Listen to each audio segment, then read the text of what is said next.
e di presentarvi il nostro prossimo ospite. Viene da Israele, si chiama Eyal Gura, è stato Young Global Leader al World Economic Forum e cofondatore e attuale chairman di Zebra Medical Vision, che è una piattaforma creata per aiutare pazienti, medici e operatori sanitari a ricevere e a fornire cure più veloci grazie alle nuove tecnologie. Quindi ci parlerà di Big Data e sistema sanitario.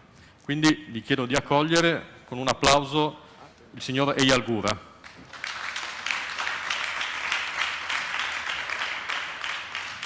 Ok, please have a seat.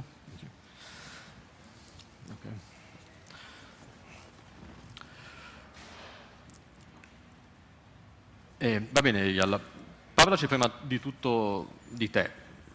Chi sei, qual è la tua esperienza e in che modo sei approdato a Zebra Medical Vision? Okay, good morning and thank you for having me.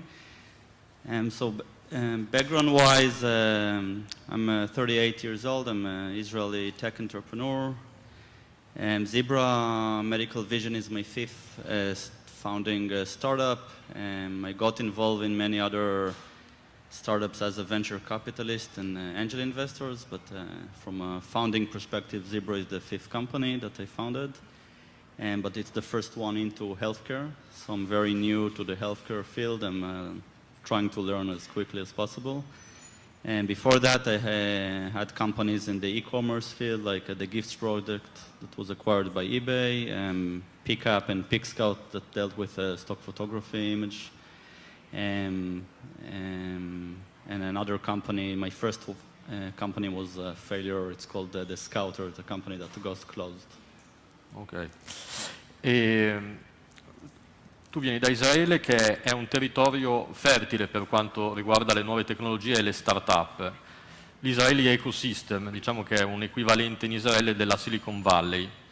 Parlaci un po' di questo ambiente delle start-up in Israele e in che modo il sistema sanitario può avvantaggiarsi di un ambiente così fertile per quanto riguarda le nuove tecnologie e il lancio di nuove start-up.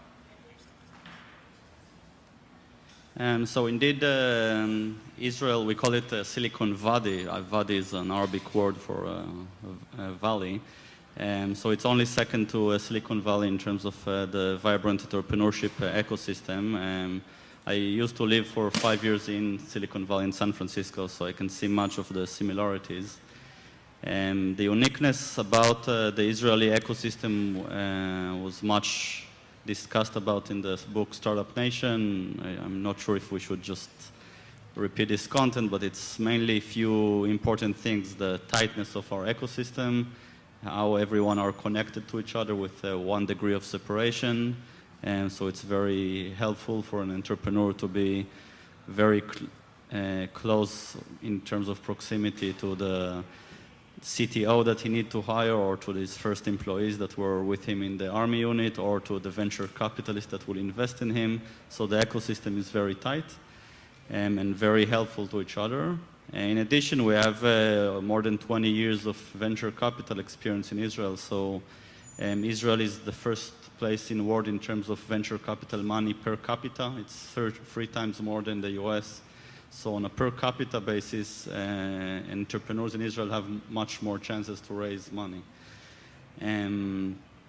So this is overall in Israel, and of course we have many young people coming out of the defense forces with a lot of experience in managing teams, taking risk, and exposure to technologies. All of this is very helpful when you start companies. And traditionally, the Jewish mother always pushed her kids to become doctors or lawyers, but now Same thing in Italy, okay. Yeah, so Jewish mothers switch. Now they want their sons and daughters to be entrepreneurs. And so there is a big push to it, and it seems like everyone in Israel are now doing entrepreneurship. It's even become a bit too much, because sometimes young people, after 1 or 2 years working for startups, they want to live and start their own startups. Okay. And we have a constraint on the talent pool in Israel. We are not a big country like Italy, and obviously not big like China and India. And we have only several thousand new graduates every year of technology professions from universities. So this constraint over talent, together with the popularity of entrepreneurship, put a lot of challenges in terms of hiring and talent retention. Okay. In terms of the healthcare system in Israel, it's also been very unique. So in Israel, all the healthcare system became digital more than 12 years ago and centralized. So we have things like EMR and digital apps showing our AMR for more than a decade now. So on one hand, it's very good. From a patient perspective, it's very good because the average person in Israel gets better healthcare than in the US or in most countries of the world. I think it's number 4 in terms of quality of care. And it's also a lean healthcare system, so we don't spend too much money on it. On the other end, from an entrepreneurial and a venture capitalist point of view, it's interesting that in terms of digital health, we might not be so successful because the Israeli entrepreneurs take for granted all those healthcare availabilities. So in many cases, we don't feel there is a need to invent new things in EMR or in mobile apps for healthcare because we get it for free from our health providers. Oh, okay. When I came to the US, I was shocked that I didn't have my EMR available to me 10 years after it was available to me in Israel, and I was shocked I couldn't download my blood results on my mobile apps because in Israel it's something that we take for granted. Okay. When you go to digital health conferences in the US, you'll see how money is being spent. It's billions of dollars in expenditure on creating new EMR systems for hospitals and new centralized databases for healthcare, the ability of patients to download their records. All of it, it's new, but in Israel, we took it for granted for many years. Now there is a relatively new digital health ecosystem in Israel, so there are around 300 new companies that are registered, and we're trying to do meetups and events. And there are the first few venture capitalists that started to invest in Israel. Ok. E adesso da Israele spostiamoci un po', allarghiamoci al resto del mondo. Ecco, presto, secondo le stime, ci saranno 2 miliardi di persone che faranno parte della classe media, del ceto medio. Lo sappiamo, soprattutto in Italia, ma è un trend un po' in tutta Europa, la popolazione sta invecchiando. Quindi, diciamo, sempre più persone avranno bisogno di un sistema sanitario di qualità e che diciamo, li aiuti a curarsi dalle malattie che inevitabilmente con la vecchiaia sopraggiungono. Ecco, in che modo secondo te la sanità deve cambiare per affrontare tutti questi cambiamenti e in che modo può avvalersi delle nuove tecnologie per affrontarli al meglio? So you're right on in terms of the trend. So by 2020, 1 billion people will join middle class worldwide, and 5 years later, another 1 billion people. That's a lot. And while I believe personally that everyone in the world should have the same healthcare privileges and same healthcare treatment, in terms of middle class, when we talk about in the new middle class, it's 2 billion people that will now be able to afford paying for healthcare. So hospitals are going to be built and are being built in China and India and Brazil, and new equipment is being manufactured on scale by Philips and GE and being shipped to those hospitals.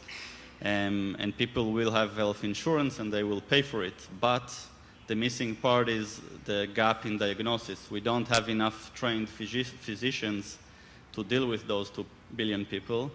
We don't have enough universities to train those physicians, and we don't have enough teaching physicians to train those new physicians. So all those things together create a big diagnostic gap. In addition to that, 25% of the physicians in the Western world are going to retire in the next 10 years just because they're going into retirement. So humankind as a whole is going to hit a wall. Personally, I think the only way to battle this or to try to minimize this diagnostic gap is to utilize computers. And we have enough data these days in the world that is digital, and we can use it in order to train computers to come up with decision support tools to help physicians or general practitioners or nurses even, or even the consumer to come up with all the decisions they need to get in terms of diagnosis. Okay. And we didn't have this in the past, not in terms of the availability on data and not in terms of computing power, but now we have it. IBM Watson are doing a lot of things in this field, and this is their big new vision for IBM. Specifically, as a startup, Zebra Medical Vision is focused on the visual aspect of medicine, so everything that is a decision junction when a nurse or a physician is staring at an image and they need to make a decision, we want to be there and help this person to make a better decision using big data and analytics and machine learning that we used on previous data. Ok. E appunto, come tu stesso hai appena detto, questo gap diagnostico, appunto ci saranno pochi medici in confronto alla crescita della popolazione, all'invecchiamento della popolazione, potrebbe essere coperto dalle nuove tecnologie, dai computer, dai cellulari, eccetera. A questo punto però la mia domanda è, può un computer essere un dottore valido quanto un essere umano? Cioè, quali sono gli aspetti positivi, i vantaggi di una macchina, di un computer, di un algoritmo nel diagnosticare una malattia, e quali sono invece quelle cose che non può coprire, insomma, per cui ci vuole il fattore umano, diciamo così.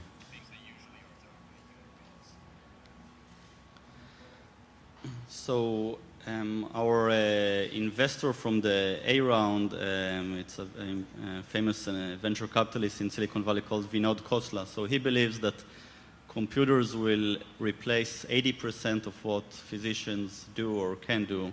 Some people say 100%. I'm more in agreement with Vinod that it will be around 80%.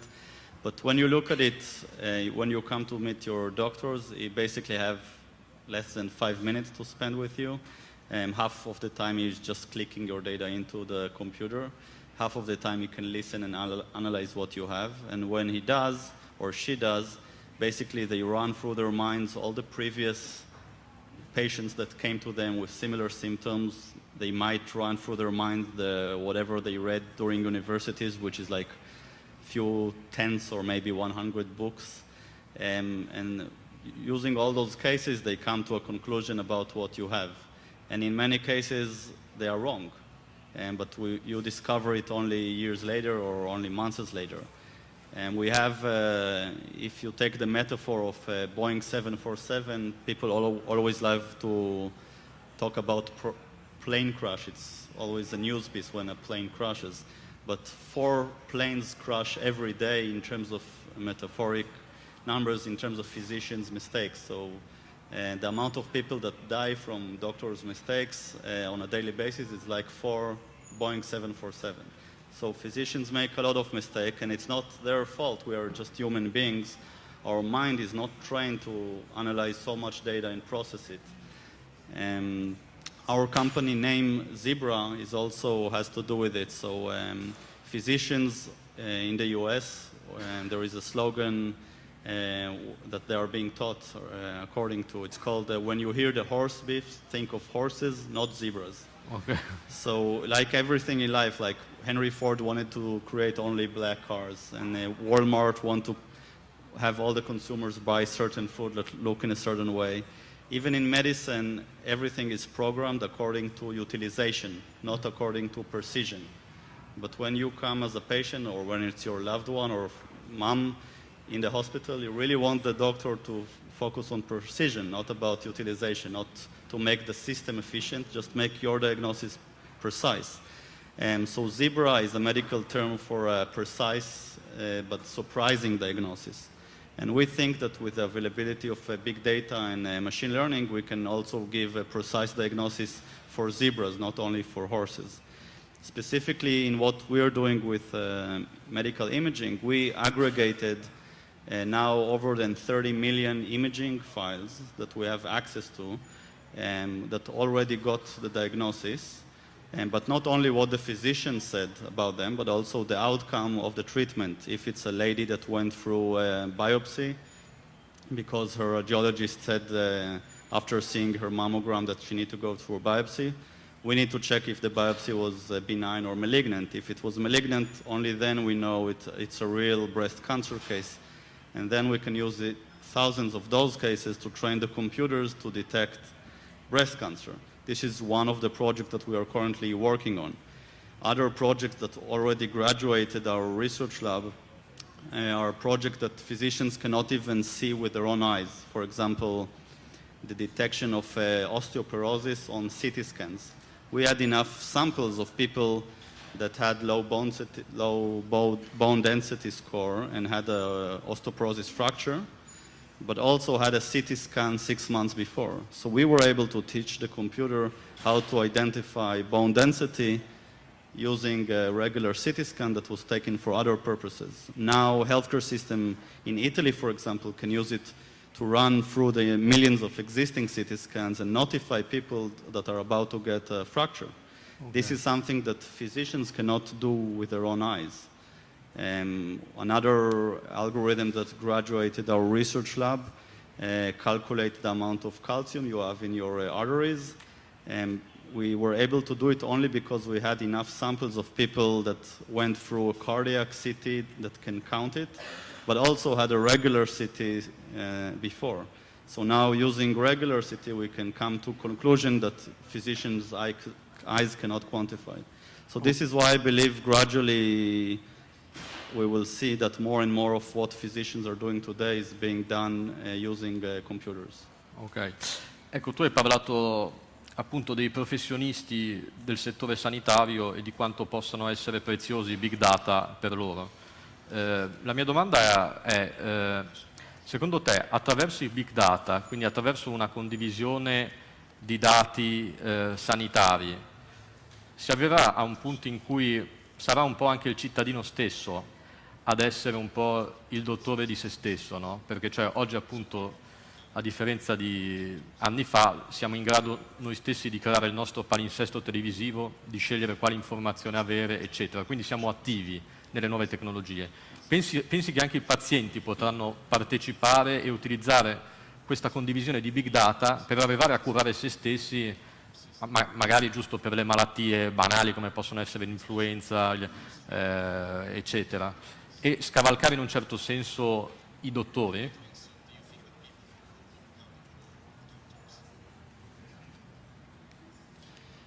So in my opinion, doctors will end up becoming like coaches of big data. That they will help us or others to train the computers and make the better decisions and then to use it in a better way. But I think you're right. At the end of the day, we will see more and more of those decision-making processes moving from the doctors to the computers to the consumer. Only in terms of things I see in our closed ecosystem, a friend of mine, Jonathan Adiri, has a company called Own Health. They taught the computer to give you a precise urine result just by taking a photo of the stick that in the urine test. So you don't need anymore to go to the lab and wait a few hours in traffic and then stay there and get affected by the other diseases. You just put the stick and take a picture with your iPhone and the computer does the rest. And they still are waiting for their FDA approval, but it's actually working. There is a company called Consumer Physics that I was privileged to invest on in the early days that quantified the amount of the type of molecules and ingredients you have in your food. So you can test in a small device, a small spectrometer that's called SIO. You can test what are the ingredients of your pill or your salad and whether your dish have a gluten in it or nuts that you're sensitive to. So even with testing materials, you can be more powerful as a consumer. And lastly, I can think of a company called MediSafe. They become the most popular pill adherence app. So 3 million patients downloaded this app and to remind them to take their pills. And if they forget to take their pills, their family members call them and nudge them to take their pills. And it's increasing the adherence for pills. Your doctors don't know if you took your pill or not, but now your family can help you, and it's actually connected back to the EMR system, and it really improved the entire healthcare system as a whole, because when people forget to take their pills, they come back to the hospital with other sicknesses. Ok. E un'altra cosa che mi aveva colpito, che avevo letto recentemente, è che appunto con questi grandi flussi di immigrazione dalla Siria in Europa, spesso nei campi di accoglienza si trovano appunto persone che versano in condizioni di salute precarie, che hanno bisogno di cure. E molti dottori, usando semplicemente il cellulare e scattando una fotografia a qualcuno, sono in grado di avere un primo screening, di capire quali cure ha bisogno. Ecco, ma mi puoi spiegare cioè, in che modo la semplice foto di un cellulare ti può dare già dei dati sulla salute, su uno stato iniziale di salute del paziente?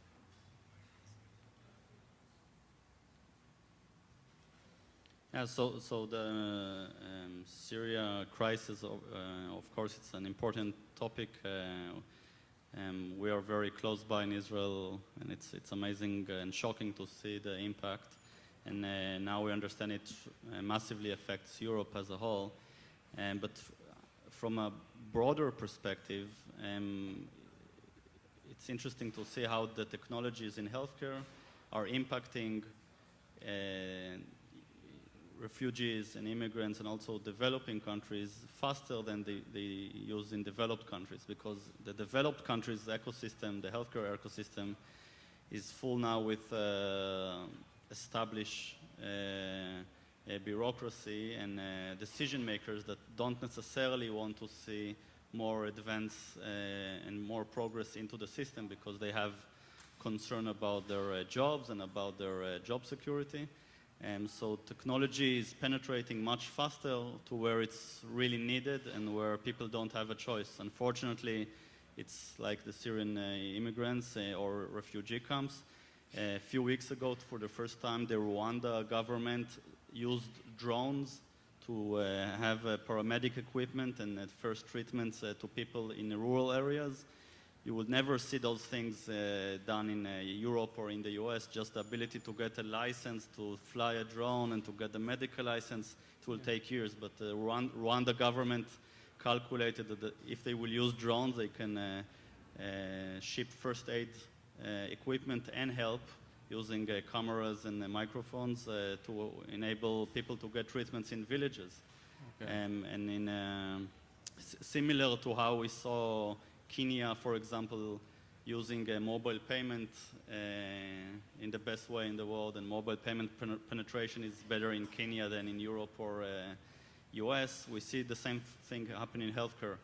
People that really need it and you don't have a choice, they will use technology, and this is why it's important that we will develop technologies, even though in the developed countries and in the US and Europe, there are a lot of hurdles for entrepreneurs and healthcare innovators because of the regulatory and privacy-related ecosystem. Ok, ultima domanda. Quali sono le sfide specifiche che una startup sulla sanità digitale, che vuole lanciarsi nel mercato della sanità digitale, deve affrontare? So, in between startup number 4 and 5, I spent a few years as a venture capitalist, and wearing my venture capitalist hat, I understand better now the challenges that a healthcare startup has. So when an entrepreneur comes to us as a venture capitalist with a typical marketplace startup, let's say it's an app that connects between drivers and customers, or between food delivery and customers. So we always tell people that it's a chicken and egg problem. You need to fight in two fronts, the supplier side and the demand side. But this is just a regular marketplace. In a healthcare startup, you have a 4-way marketplace, or even 5-way. You have the consumer, you have the doctor, you have the insurance company, you have the regulator, and in some cases you have the government that is providing the healthcare. And as a startup, you need to fight all 4 or 5 fronts at the same time, which is very, very hard. You need to progress enough with your product, but then you need to prove it to the FDA, and then you need to have enough customers, but they don't want to buy until you have the approval from the FDA, and you need to have publications written about you, but they don't write if you don't have enough reference or enough venture capital money raised. So you need to fight all those 4 and 5 battles at the same time, which make it much, much more harder to see J-curves and unicorns type of startups in healthcare. But it's important that we will still do it, because at the end of the day, it's something that affects all of us. And if you are able to do it and to raise enough money and to build it in the right way, you will be able, as an healthcare entrepreneur, to impact as many people's lives. Okay. Thank you very much. It's been a pleasure to have you here. Thank you. Thank you.